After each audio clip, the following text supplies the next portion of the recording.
বিজয়ের স্বাদ কি এটাই জীবনে দেখার তৌফিক দিলেন। রিমান্ডে 10 দিন ছিলাম, আপনারা জানেন। 3টা বছর আমি যাই না ঘরের নাম শোনেন, ওই রকম জায়গায় ছিলাম। আমি আল্লাহর জন্য ওনাদেরকে ঘৃণা করছি এবং আপনাদেরকে ঘৃণা করার জন্য বলছি এই কারণে, কারণ এগুলো মানুষ নাই, মানুষ নামে এগুলো জানোয়ার। আমি নিজে টের পেয়েছি, আপনারাও দেখেছি। সবচেয়ে বেশি পেয়েছিলাম ওই 10 দিন মাটির নিচে। ওরা সব চারিদিকে 8-10 জন বসা, আমি একা। এমনি আমার শরীর চলে না। এরপরে আবার এরকম ভয়ঙ্কর ঘর, 11টা ঘন্টা আমার এই হাতের ভেতরে যে হ্যান্ডকাপ দিয়ে, ওটা ছাতা লাগালে এমনি কেটে যায়। চোখ কালা কাপড় দিয়ে বেঁধে মাটির নিচে ওই ঘরে, চারিদিকে শুধু পানির আওয়াজ শোনা যায়। এই উপরে এভাবে 11 ঘন্টা আমার জোহর, আসর, মাগরিব, এশার নামাজ পড়তে দেয়নি। আমি এশারায় পড়েছি। 10 দিন আগে যার কথায় হাইকোর্ট, জজ কোর্ট, সুপ্রিম কোর্ট, প্রত্যেকটা কোর্ট ওঠা বসা করতো, এখন তার পক্ষে একজন আইনজীবী দাঁড়াবে, কেউ রাজি না। তার দলের লোক নেই। লক্ষ লক্ষ মানুষ এই পৃথিবীতে তার ভক্ত ছিল, সন্তান। এখন একটা বিচারপতি দাঁড়াবে, একটা উকিল দাঁড়াবে তার পক্ষ নিয়ে, কেউ রাজি নামে জালেমের পক্ষে। এখন ডিম খেতে খেতে মরছে। ডিমটাও মুখ দিয়ে খেলিতে হয়, কত জায়গা দিয়ে ডিম খাচ্ছে। শহীদ আল্লামা দেলাওয়ার হোসেন সাঈদীকে আমি জীবনে 2 বার মাত্র দেখলাম, জেলখানা একবার আর বাইরে চুয়াডাঙ্গা একবার। এছাড়া সরাসরি দেখা হয়েছিল বিশ্ববিদ্যালয়ে থাকাকালীন, ওই যে উনি তখন এমপি ছিলেন, একবার। খুব কম সময় ওনার সাথে, কিন্তু ওনাকে ভালোবাসি আমি না দেখে আল্লাহর জন্য। ইন্নাল্লাযীনা আমানু ওয়া আমিলুস সালিহাত সায়াজআলু লাহুমুর রহমানু ওয়াদ্দা। আল্লাহ বলেন, অবশ্যই যারা ঈমান আনে আর ঈমানের দাবি অনুযায়ী যারা আমল করে, সৃষ্টি জগতের ভেতরে তার প্রতি একটা মহব্বত আমি আল্লাহ তৈরি করিবে। এরপরও আমরা যে কথাটা বোঝাতে চাই যে আমি ওনাকে ভালোবেসেছি, এর আগেও এখনো বাসি, আমি মরণ পর্যন্ত ওনাকে ভালোবাসবো আল্লাহর জন্য, কারণ উনি আল্লাহর দ্বীনের খাদিম। 2 নম্বরে, আমি কাউকে যদি ঘৃণা করি, দেখতে না পারি, সহ্য আমার না হয়, এটা আমার আল্লাহর জন্য হয় না, আমার ব্যক্তিগত কারণ না। হ্যাঁ, আমি রিমান্ডে 10 দিন ছিলাম, আপনারা জানেন। 3টা বছর আমি যাই না ঘরের নাম শোনেন, ওই রকম জায়গায় ছিলাম। আমি আল্লাহর জন্য ওনাদেরকে ঘৃণা করছি এবং আপনাদেরকে ঘৃণা করার জন্য বলছি এই কারণে, কারণ এগুলো মানুষ নাই, মানুষ নামে এগুলো জানোয়ার। আপনি শুধু নাম শুনি মনে করেন যে আয়না ঘর মানে চারিদিকে আয়না দেওয়া আছে। এটা কত বড় ভয়ঙ্কর! মানবতার সাথে আমরা মানবতা বিরোধী অপরাধের বিচার করলাম। এই ঘরের সাথে যারা জড়িত A to Z প্রত্যেকটা মানবতা বিরোধী অপরাধের শামিল। এদের বিচার এখনই করা দরকার। আজকে একজন ওর সাথে জড়িত যে সর্বোচ্চ পর্যায়ে, তাদের ভেতরে একজন ধরা পড়েছে অলরেডি। আমরা বিচার চাই, ওর কোনো বিচার নেই। 8-10 বছর, 12 বছর, 14 বছর একটা মাটির নিচের ঘরে, এদিকে 1.5 হাত, এদিকে 1.5 হাত। আপনি কি মনে করেন জিন্দা কবর ওইটা? এই কঠিন অবস্থায় যারা মানুষকে ফেলে রেখেছিল, আপনি যদি মেরে ফেলতেন, খবর দিয়ে দিতেন যে অমুক মারা গেছে, তারপরও তার স্ত্রীটা বিয়ে করতে পারত, তার ছেলে মেয়ে জানতো যে না মারা গেছে। ব্যারিস্টার আরমান, ওনার স্ত্রীর কাছে আপনি কি জবাব দেবেন বলেন তো? 8-10 বছর তার স্বামী থাকার পরও না থাকার স্বামী, সে জানেই না যে বেঁচে আছে কিনা। আজকে একটা ছবি ফেসবুকে সব পাশাপাশি ওনারা বসে আছে, দেখলাম, আমার কান্না চলে এসেছে যে মানুষ, এরপরও কিছু মানুষ জালেমদের পক্ষে এখনো পর্যন্ত সাফাই গাচ্ছে।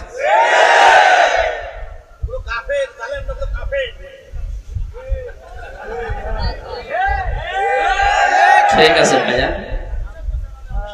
এ দেখেন আমার হাতে কোরআন শরীফ, সত্য কথা বলছি। আল্লাহর কসম, আমি যে কষ্ট পেয়েছি 3 বছর, আমার কষ্টের কথা আমি আল্লাহর জন্য মাফ করে দিয়েছি, কিন্তু ওনারা যা করেছে ওটা মাফ পাওয়ার মতো না। ওনারা তো আমার শুধু শত্রু না, ওনারা মানবতার শত্রু, আল্লাহর শত্রু। রিমান্ডে আমার সাথে যে ব্যবহার করেছিল, আল্লাহর ভুল ধরতো মাঝে মাঝে।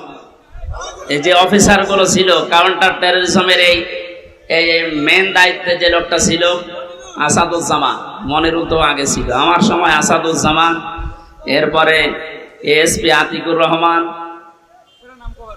শেখ ইমরান, এই বাগেরহাটে বাড়ি। এই মানুষগুলোর আচরণ আমি মানুষের পাইনি। রিমান্ডে আপনি আমার মামলার কথা জিজ্ঞাসা করেন, যে বিষয়ে আমাকে মামলা দেওয়া হয়েছে ওইগুলো বলেন যে আমি কিছু পারি কিনা, দেখেন না আল্লাহর ভুল ধরে যে আল্লাহর এই কাজটা করা ঠিক হয়নি। তো ওরে আমি ভালোবাসবো না ঘৃণা করবো? কার জন্যে? কারণ কি, এর আয়াতে হাদিসের পরে যে শব্দগুলো আছে দেখে, যে ব্যক্তি কাউকে কিছু দান করে সেজন্য আল্লাহর জন্য দান করে। এখানে 7 বার আমি আসার চেষ্টা করেছি, লক্ষ লক্ষ টাকা খরচ হয়ে গেছে, কিন্তু আমার উঠতে দেবে। এই জন্য এখানে যদি আপনি কিছু এই খরচটা তোলার জন্য দিয়ে যান, যে ড্রামগুলো দেওয়া আছে জোর করে না, আল্লাহর জন্য দিয়ে যাবেন। কাউকে যদি কিছু না দেন যে আমি দেব না, তাও যেন আল্লাহর জন্য হয়। এই 4টা কথা যদিও সহজ, এটা কত কঠিন মানা, এখন সে বাস্তবতা চলে এসেছে। এই কঠিন অবস্থায় এই 4টা বিষয় আমরা যারা মেনে চলতে পারি, নবীজি বলেন ফাকাদ ইস্তাকমাল আল ঈমান, সে তার ঈমানকে পরিপূর্ণ করে নিয়েছে। এই হাদিসটা আমাদের জীবনে আমল করার তৌফিক আল্লাহ যেন দান করেন, আমিন। আল্লাহর দরবারে শুকরিয়া জানাচ্ছি, যিনি আমাদেরকে বিজয়ের স্বাদ কি এটাই জীবনে দেখার তৌফিক দিলেন। পরাধীন থাকলে যে কি হয় আমি নিজে টের পেয়েছি, আপনারাও দেখেছি। আর সবচাইতে বেশি পেয়েছিলাম ওই 10 দিন মাটির নিচে, ওরা সব চারিদিকে 8-10 জন বসা, আমি একা, এমনি আমার শরীর চলে না। এরপরে আবার এরকম ভয়ঙ্কর ঘর, এরকম ভয়ঙ্কর অবস্থা, এক এক দিক থেকে এক রকম উল্টা পাল্টা প্রশ্ন করে। বলেন তো কত একটা অসহায় অবস্থায় ছিলাম। আমার মনে হচ্ছিল পৃথিবী বলতে আর কিছু নেই। 11টা ঘন্টা আমার এই হাতের ভেতরে যে হ্যান্ডকাপ দিয়ে, ওটা ছাতা লাগালে এমনি কেটে যায়, চোখ কালা কাপড় দিয়ে বেঁধে মাটির নিচে ওই ঘরে, চারিদিকে শুধু পানির আওয়াজ শোনা যায়। এই উপরে এভাবে 11 ঘন্টা আমার জোহর, আসর, মাগরিব, এশার নামাজ পড়তে দেয়নি। আমি এশারায় পড়েছি। অজু আছে কি না আছে, অজু করবো কোথায়? বলেন এই কঠিন অবস্থা বাংলাদেশের মতো জায়গায়। আর আমার চাইতে ভয়ঙ্কর ছিল তো ব্যারিস্টার আরমান, ব্রিগেডিয়ার ভাই আমান আজমি ভাই, এদের অবস্থা আরো কঠিন। আমি মাঝে মাঝে 7 মাস, 8 মাস, 9 মাসের কথা শুনতাম উপর থেকে, যাদের 7 তলায় 9 তলায় গম রেখেছিল। এই গম শব্দটা যদিও ছোট, এটা কত ভয়ঙ্কর জিনিস।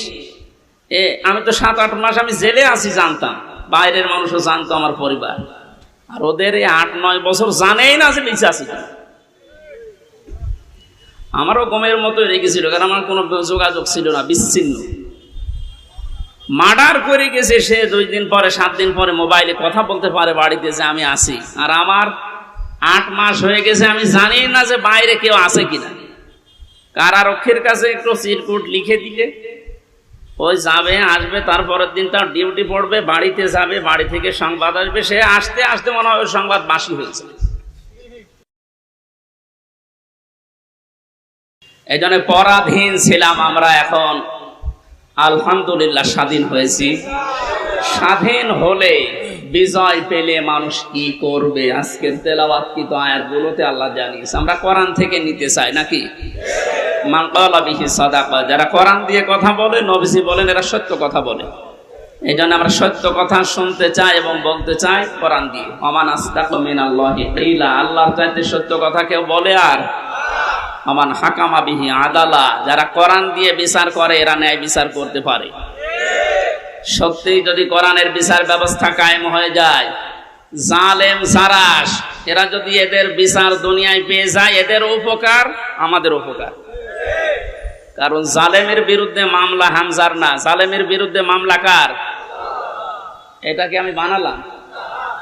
সূরা শুরা 25 নম্বর পারা 6 নম্বর পৃষ্ঠা 12 নম্বর লাইনে 42 নম্বর আয়াত।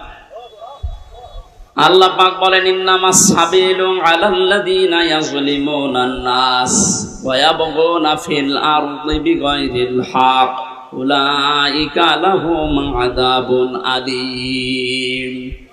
এটা তাফসীরে ফি জিলালিল কোরআন। আমি জেলখানায় থাকতে যে তাফসীরগুলো দেখলাম তার ভেতরে এটা একটা, ফি জিলালিল কোরআন। জালেমরা বাস্তবতায় যা দেখলাম, জালেমগুলো জানে না যে জেলখানায় বসে বসে সাইয়েদ কুতুব এই জিলালিল কোরআন তাফসীর লিখেছে। এইটা জেলখানায় চলতে দেয়, অথচ সাইয়েদ আবুল আলা মওদুদী রহমতুল্লাহ আলাইহির ফি জিলাকি তাফহিমুল কোরআন ঢুকতে দেয় না। ও জালেমরা জানে যে ওইটা চাইতে ওইটা কত বড় কঠিন, আর ওর লেখাই হয়েছে জেলখানায় বসে, ওটা পড়তে দিত। ওখান থেকে রেফারেন্স হিসাবে যেগুলো বলবো বেশিরভাগ ওখান থেকে, বাকিগুলো তাফসীর ইবনে কাসির।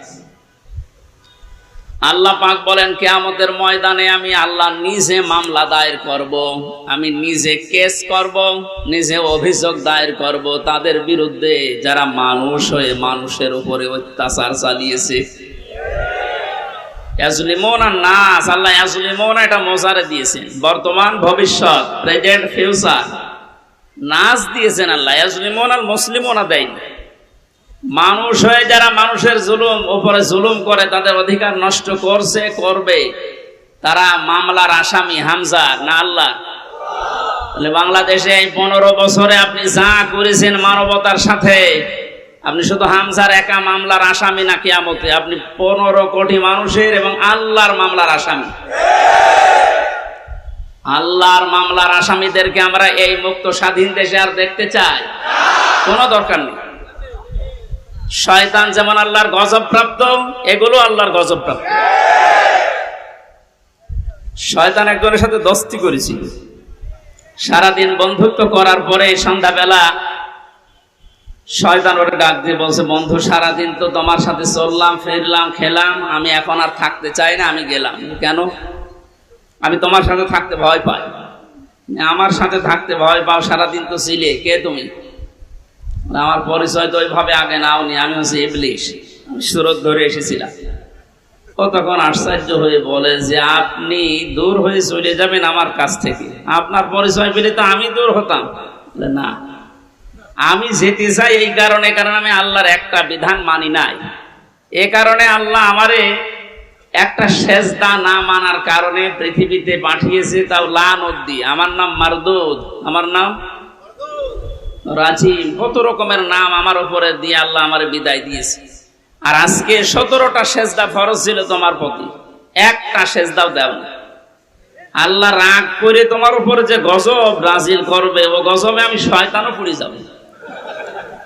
ও আল্লাহর একটা বিধান লঙ্ঘন সেজদা, এটা লঙ্ঘন করে যদি ভয় পায়, এই 15 বছরে আপনি 500 বিধানের একটাও মানেন নাই, আরো মানুষকে মানতে দেন না। এর গায়ে যদি জিন লাগে নিয়ে আসবে এর মা বাবা আমার কাছে, সূরা নাস আর ফালাক, এমনকি আয়াতুল কুরসি পড়ে ফু দিলে চলে যাবে, এটা আমাদের বিশ্বাস। এবং যাই, আর আমার তো মনে হচ্ছে এই ঘটনাটা বলার পর শয়তান আল্লাহর একটা মাত্র বিধান সেজদা দেওয়া লাগবে এটা মানে নাই, কিন্তু আল্লাহর বিধানের এগেইনস্টে নতুন করে কোনো বিধান শয়তান বানায়নি। কথা বুঝতেছে? আল্লাহর বিধানও মানে না, এতটুকুই শেষ। এর এগেইনস্টে নতুন করে কোনো বিধান বানিয়ে মানবো এরকম কিছু শয়তান করেনি।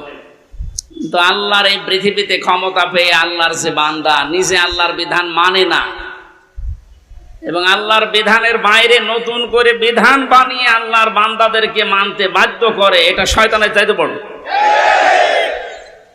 জিন শয়তান ধরলে তো নাস ফালাক আর ইখলাস পড়লে চলে যাবে, আর ওরে পুরা কোরআন শরীফ তেলাওয়াত করে ফু দিলেও যাবে না। সুতরাং এরকম এত বড় শয়তান আমরা আর দেখতে চাই না। মুক্ত যখন হয়েছে আলহামদুলিল্লাহ, কোরআন কি জানিয়েছে বিজয়ের পরে আমরা ওইগুলো এখন শুনবো। আমার কথার অর্থ বোঝেন আপনি? সুতরাং যারা আল্লাহর মামলার আসামি, ছোটখাটো বিষয় এটা না, অনেক ভারী কথা। আপনি আল্লাহর মামলার আসামি হয়ে গেছেন, কিয়ামতে আপনি উকিল পাবেন কোথায়? দুনিয়ার দিকে তাকিয়ে টের পাচ্ছেন। 10 দিন আগে যার কথায় হাইকোর্ট, জজ কোর্ট, সুপ্রিম কোর্ট, প্রত্যেকটা কোর্ট ওঠা বসা করতো, এখন তার পক্ষে একজন আইনজীবী দাঁড়াবে, কেউ রাজি না। তার দলের লোক নেই। লক্ষ লক্ষ মানুষ এই পৃথিবীতে তার ভক্ত ছিল, সন্তান। এখন একটা বিচারপতি দাঁড়াবে, একটা উকিল দাঁড়াবে তার পক্ষ নিয়ে, কেউ রাজি নামে জালেমের পক্ষে। এখন ডিম খেতে খেতে মরছে। ডিমটাও মুখ দিয়ে খেলিতে হয়, কত জায়গা দিয়ে ডিম খাচ্ছে। ওই জায়গাতে যখন আলেমদেরকে মাজায় দড়ি দিয়ে ছাগলের মতো তুলতেন, আমার মতো মানুষ, আপনি জানেন না হামজা কি, ও নিজেও বলতো রিমান্ডে, আপনি কিছু করেন না আমি জানি, কিছু জানেন তো আমার হাতে এই যে এটা বাইঁধে দিলেন, এই তো যথেষ্ট, আমি কি পালিয়ে যাব? পাই দিয়েছে ডান্ডা বেড়ি, মাজায় দিয়েছে দড়ি, মনে হচ্ছে ছাগল টেনে নিয়ে যাচ্ছে। আর ওই কোর্ট চত্বরে মানুষগুলো, কিছু মানুষ কান্ত আর কিছু শয়তান আসে দেখে টিপ্পনি কাটে, যা হচ্ছে ঠিকই হচ্ছে, এবার ঠেলা টের পাও।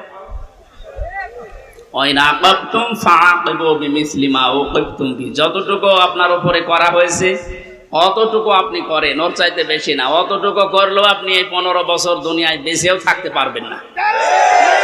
যা করেছেন যদি অতটুকু আল্লাহর ভাষায় আমরা করতে চাই, সত্যি আপনি পারবেন না।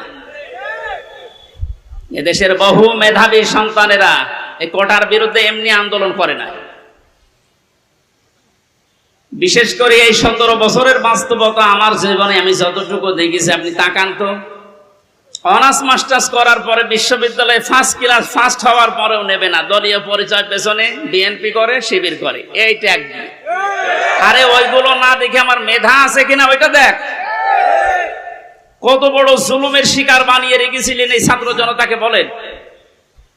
আল্লাহ এমনি এমনি নাড়া দেয়নি। কোরআনের পাখি সেই 15-16 বছর আগে একবার বলেছিল যে একটু 12 কোটি জনতা নাড়া দেবে, গাছের গোড়া ধরে দিল্লি গিয়ে পড়বা মামু বাড়ি। ঠিক তাই খাপের খাপ মমতাজের বাপ মিলিয়ে গেছে। খালি আমরা তো কিছু করি না, খালি হাতে, তাহলে একটু নাড়া দিয়েছি, তাও সবাই না, খালি ছাত্ররা, আর একেবারে জায়গা মতো যে পড়েছে। শ্বশুর বাড়ি আমাদের তো মামার বাড়ি।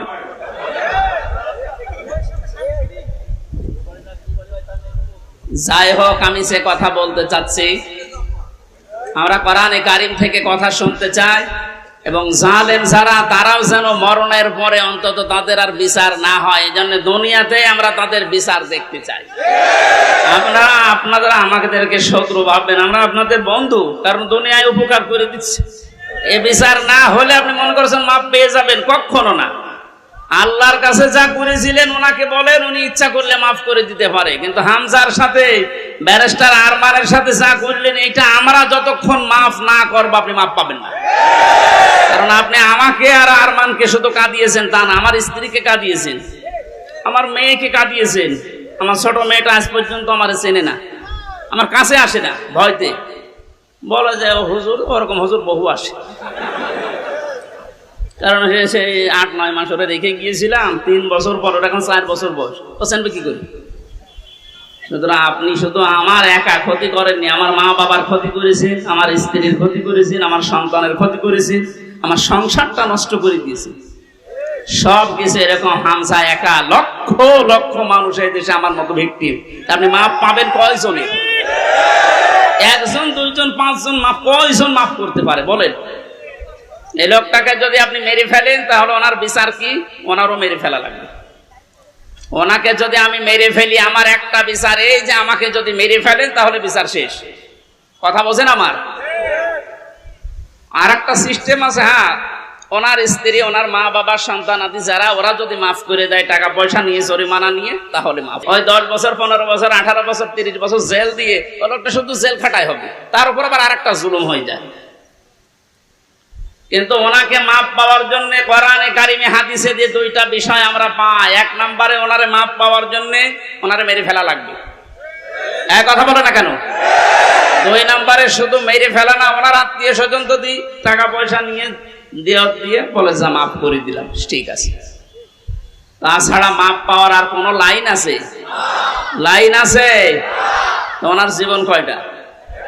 উনি আমাকে মেরেছে, আমি ওনাকে মেরে ফেললাম, শেষ হয়ে গেল। কিন্তু ওই লোকটা যদি 500 মানুষ, 2700 ছাত্র হত্যা করার কারণ হয়, ওকে 2700 বার মারা লাগবে। পরে 2700 বার মারা যাবে? এমনি মরে গেছে, এমনি মরে যাচ্ছে, তো 2700 বার মারা যাবে কোন কায়দায়? একবার মরলেই তো শেষ।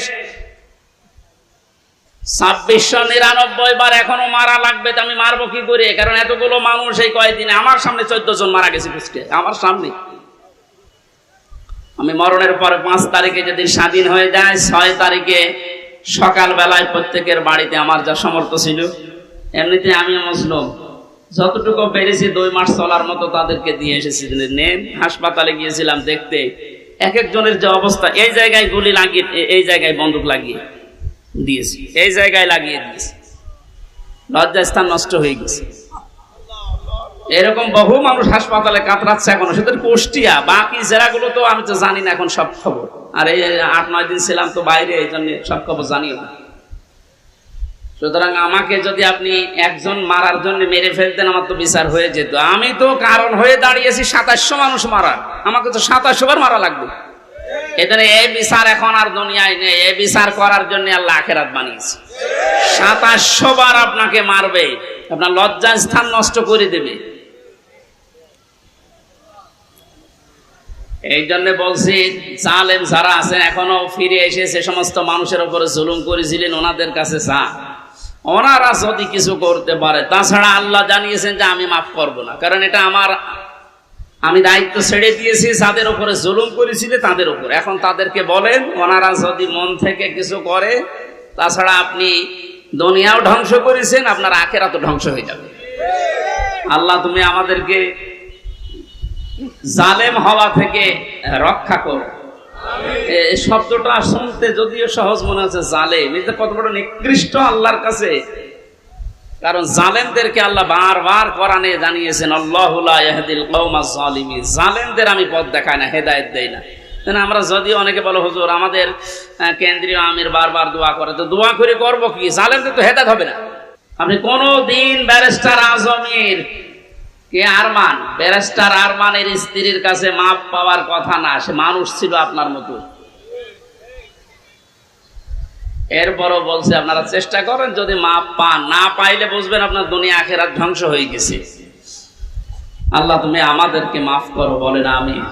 কোরআনের বিচার যতদিন পর্যন্ত কায়েম না হচ্ছে, বসে থাকার, থেমে থাকার আমাদের কোনো সুযোগ নেই। যে যেখান থেকে আসি আমরা চেষ্টা চালাবো, চর্ম চোখে দেশে দেখতে চাই আল্লাহর কোরআন দিয়ে বাংলাদেশটা চলছে। কারণ আমরা তো দেখলাম যে বাবা চালালে কেমন লাগে, চাচা চালালে কেমন লাগে, স্বামী চালালে কেমন লাগে, বউ ভাবি সবাই চালিয়েছে, সবই দেখলাম যে কেমন লাগছে। একটা জিনিস এখন দেখতে বাকি আছে, যে কোরআন দিয়ে, আল্লাহর কোরআন দিয়ে রাষ্ট্র চালালে কেমন লাগে, এটা দেখতে বাকি আছে না?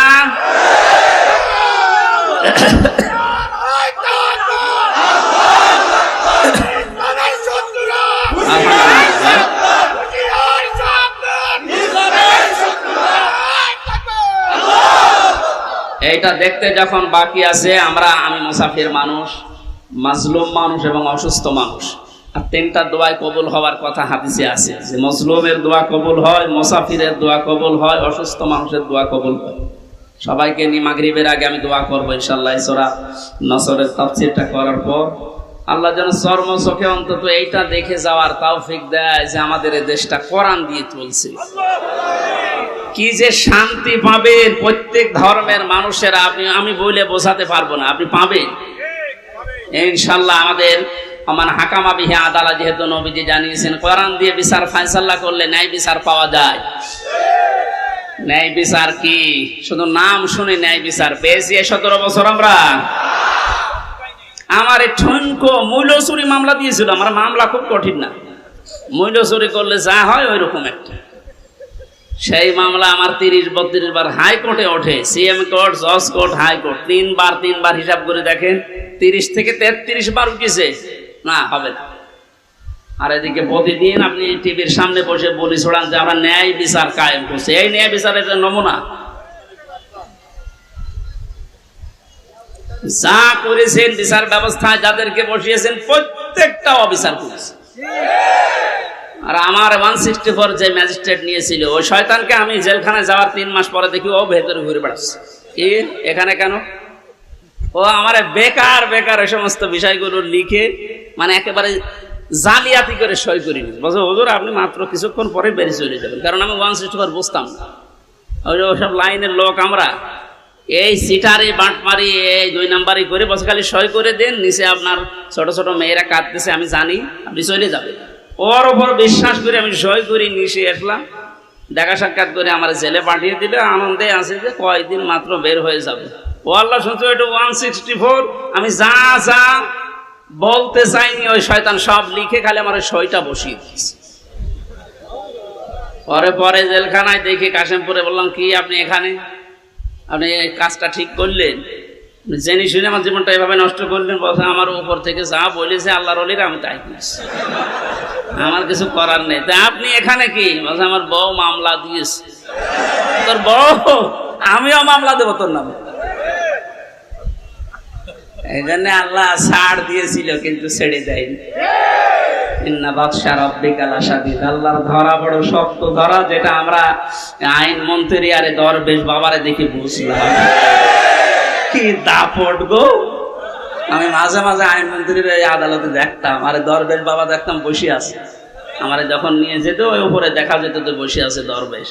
দরবেশ যে এই কাম করতে পারে আমার তো কোনোদিন বিশ্বাস হয়নি। হ্যাঁ, দাড়ি কেটে নম হয়ে গেছে, শয়তান পর্যন্ত ওরা এখন ঘৃণা করেছে যে আমি এত খারাপ না। ধিক্কার যারা আপনাদের এই দাড়ি রাখায় সুন্নতকে নিয়ে হেয়ালিপনা করা, এই আর কি ঠাট্টা বিদ্রুপ করা, আপনি সুন্নত পর্যন্ত কেটে বাদ দিয়ে দিলেন, কিয়ামতে আল্লাহর নবীও আপনাকে বাদ দিয়ে চলে যাবে। আল্লাহ তুমি আবার বলছে মানুষগুলো যদি, আমি আবার বলছি ভুল আর অন্যায় করা এটা কিন্তু এক না। ভুল মানুষ করতে পারে, কিন্তু জেনে শুনে অন্যায় করে ভুল বলে চালিয়ে দেবেন, যেটা এখন চালানো হচ্ছে। অন্যায় যারা করেছেন, অন্যায় করলে মাস্ট বি তাকে শাস্তি পাওয়াই লাগবে। আমরা কিছু না করে যদি শাস্তি পেতে পারি 3 বছর, আপনি করে তো আপনার 99 বছর শাস্তি হওয়া দরকার। প্রথম ছেড়ে যাওয়ার পরে যার সাথে দেখা, একেবারে গেট দিয়ে ঢুকে আল্লাহ সে বলে সেই কি শাহজাহান জল্লাদ, এর সাথে প্রথমে হাত মিলিয়েছে। আমারও বলছো হুজুর আপনারা আমি চিনি। চেনেন মানে? ওই যে টেলিভিশন আছে ভেতরে, মেমোরি কার্ডে ওয়াজ ভরে নিয়ে আসলে শুধু আপনার আর আজহারি সাদি সাহেব এদের ওয়াজ দেয়, তা আপনার আমি চিনি। আপনার নাম কি? শাহজাহান জল্লাদ ভুইয়া। ভুইয়া কেন? আমার বংশের নাম। অথচ 167 বছর না কত বছর জেল, এখনো ভুইয়া ছাড়েনি। এরকম বহু শয়তান আছে, ও মরে যাবে তা ওই ভুইয়া ছাড়ে না। আবু জেহেলের গলার ভেতরে যেদিন তরবারি চালাচ্ছিল, বলছে কে? আমি আব্দুল্লাহ ইবনে মাসউদ। কি করবি? গলা আলাদা কর, একটু বড় করে কাট। বড় করে কাট মানে? বলে হ্যাঁ একটু বড় করে কাট, মানুষ যেন আমার মাথা দেখে বোঝে যে এটা নেতার মাথা। আমার মনে হয় এর মতো এখনো পর্যন্ত অনেক শয়তান, সব শেষ হয়ে গেছে, এরপরও বৃদ্ধি কমছে না। বিভিন্ন জায়গা থেকে ভিডিও বার্তা দিয়ে মানুষকে শুধু উত্তেজিত করছে, আর কোনো লাভ হবে না ইনশাআল্লাহ। আপনি যাই করেন আর কোনো লাভ হবে না, এদেশের মানুষ বুঝে গেছে। ধোঁকা দিয়ে বোকা বানিয়ে বেশি দিন রাখা যায় না। এই জন্য কোরআনের বিচার ব্যবস্থা যদি কায়েম হয়, দল মত এখানে আর নেই। সবাই যেহেতু আমরা মুসলিম, 96% মুসলমানের দেশে কোরআনের বিচার চলবে না মানে? এই কথা বলেন না কেন? এ বিষয়ে কারো দ্বিমত আছে? আপনি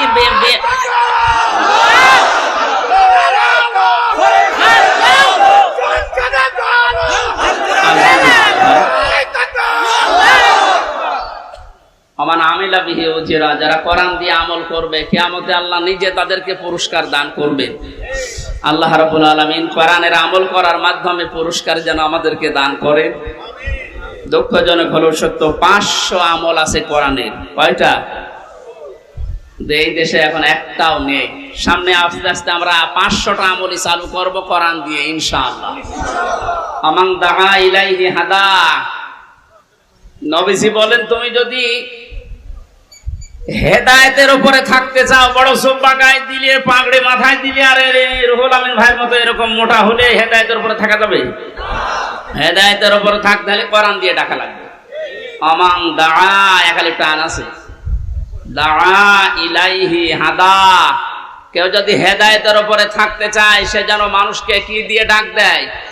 তাহলে আজকে থেকে আমার দাওয়াতি কাজের মেন টার্গেট হবে কি বলেন তো?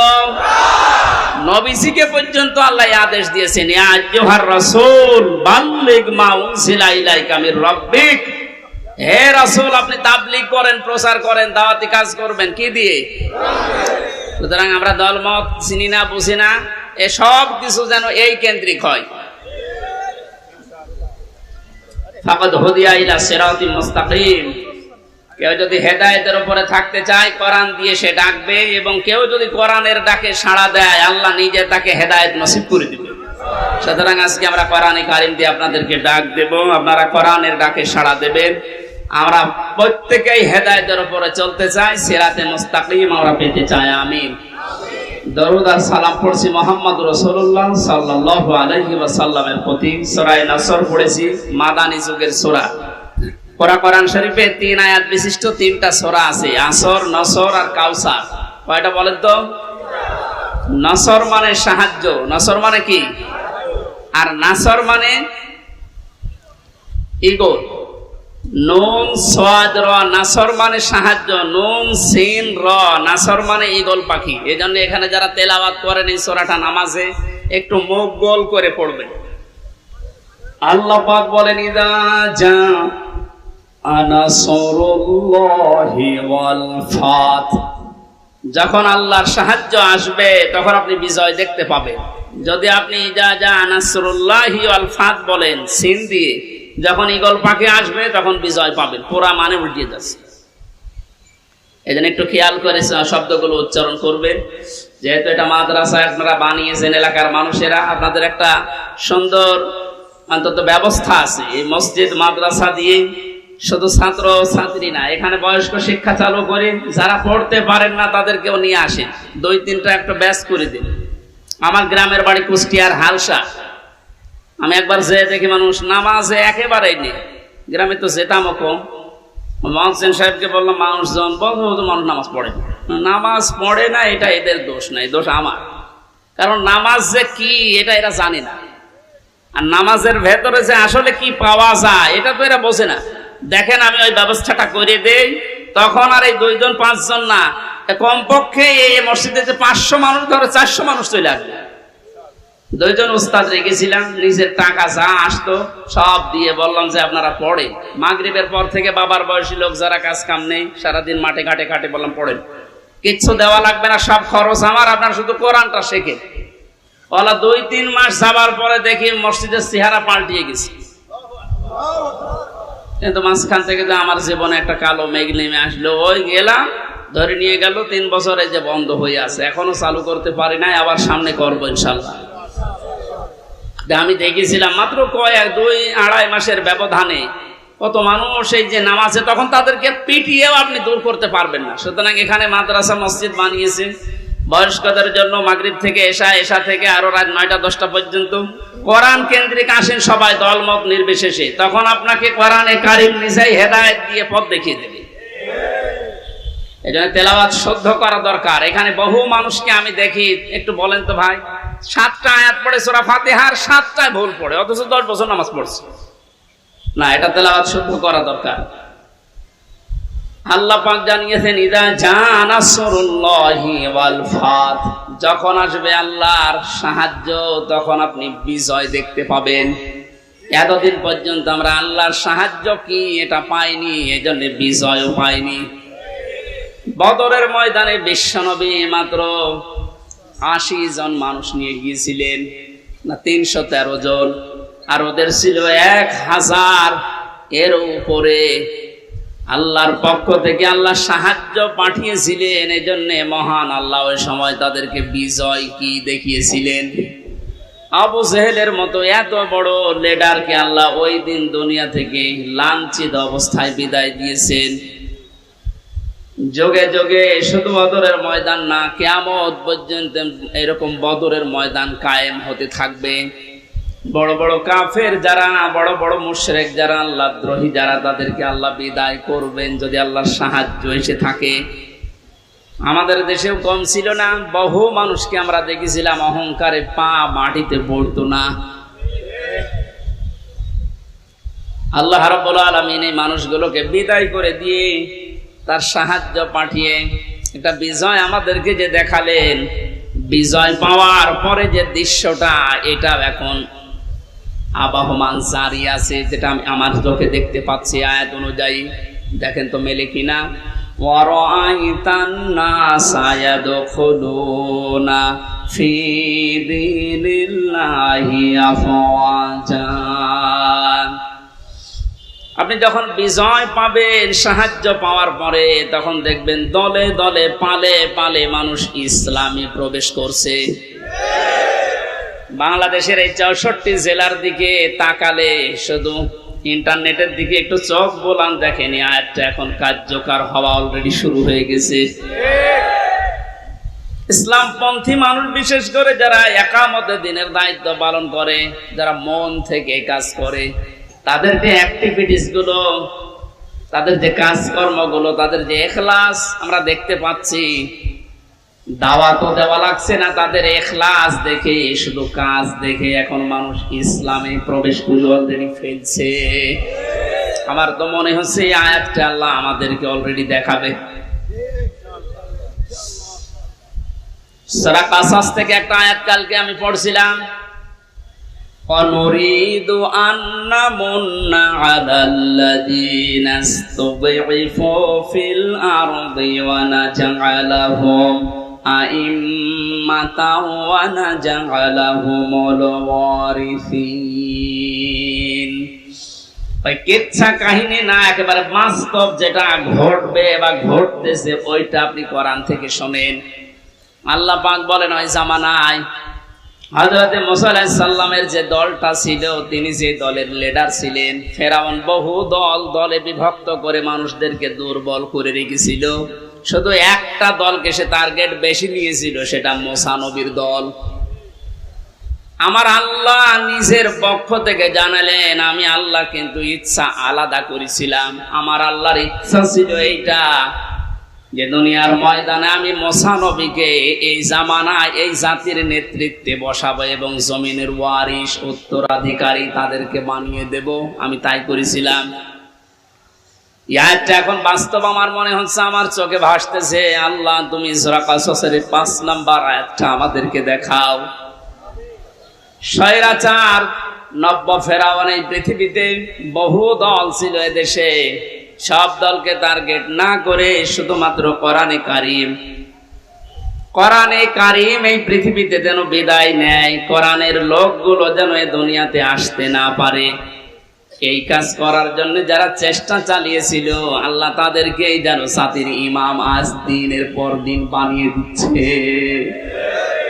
তাদেরকে ওয়ারিস বানাচ্ছে, জমিনের উত্তরাধিকারী বানিয়ে দিচ্ছে। আমরা আবার দোয়া করছি, আল্লাহ তুমি আয়াতটা আমাদেরকে সর্বচোখে দেখাও। অনুরিদু আন্না মুন্না আলাল্লাযীনা ইসতাযইফু ফিল আরদ ইলা আখিরি আয়াত। আমাদের আজকের মাহফিলের প্রধান অতিথি মনে হয় আসতেছে। কি নাম জানো ভাই? এম এস সালাম। এম এস সালাম। ইউনুস। এম এস সালাম। ও এম এস সালাম। আজকের মাহফিলের প্রধান অতিথি সাবেক সংসদ সদস্য, প্রার্থী ছিল সাবেক, জনাব মোহাম্মদ আব্দুল সালাম, এম এ সালাম বা আব্দুল সালাম ভাই আসতেছেন। আমরা কোরআনের পক্ষ থেকে তাকে স্বাগতম জানাচ্ছি। লিল্লাহি তাকবীর, লিল্লাহি তাকবীর। আব্দুল সালাম ভাইয়ের আগমন কোরআনে কারিমের মাহফিলের পক্ষ থেকে। আপনাদের এলাকার সন্তান, আমি তো পরিচিত না ভাইয়ের সাথে। তাফসীরুল কোরআন মাহফিলে উনি শত ব্যস্ততার ভেতরেও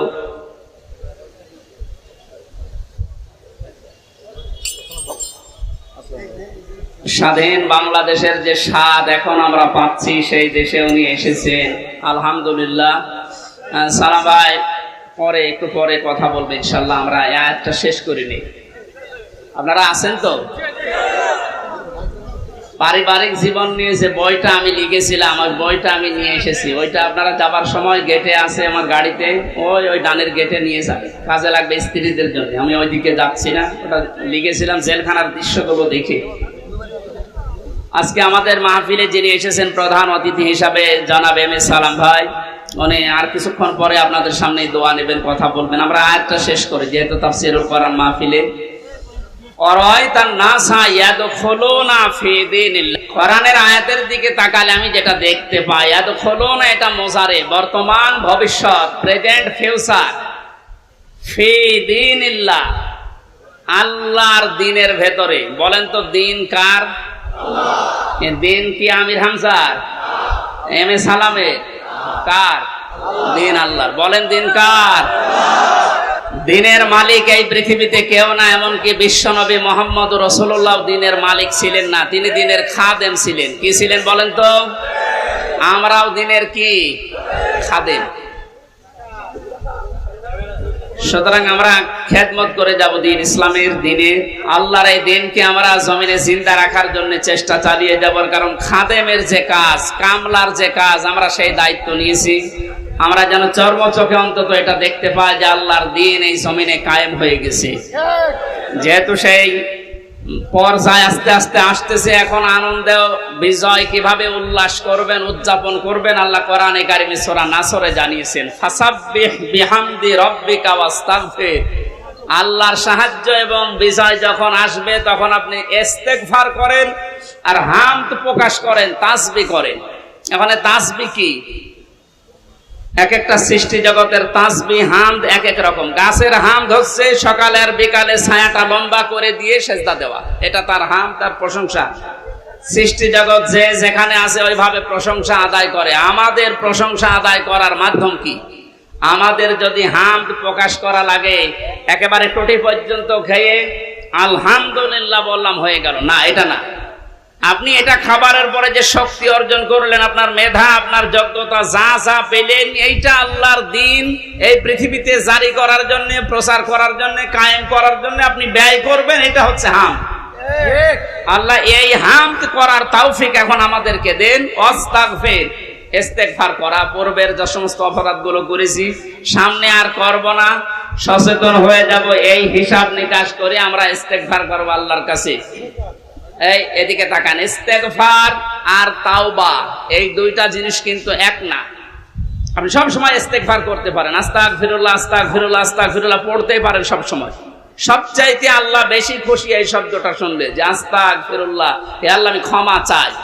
আর তাওবা জিনিসটা আলাদা। এই দুইটা শব্দের অক্ষরগুলো এক না, তাওবা লিখতে হলে, ইস্তেগফার লিখতে হলে শব্দগুলো এক না, আবার ভাব অর্থ এক না, এবং বাস্তবে সাংবিধানিক অর্থ, পারিভাষিক অর্থ এক না। ইস্তেগফার সব সময় আপনি করেন, তাওবা করলে কি হয়? পেছনের অপরাধ শুধু মাফ হয়ে যায় না, ওই জায়গাটা আল্লাহ নেকি দিয়ে ভরাট করে দেয়।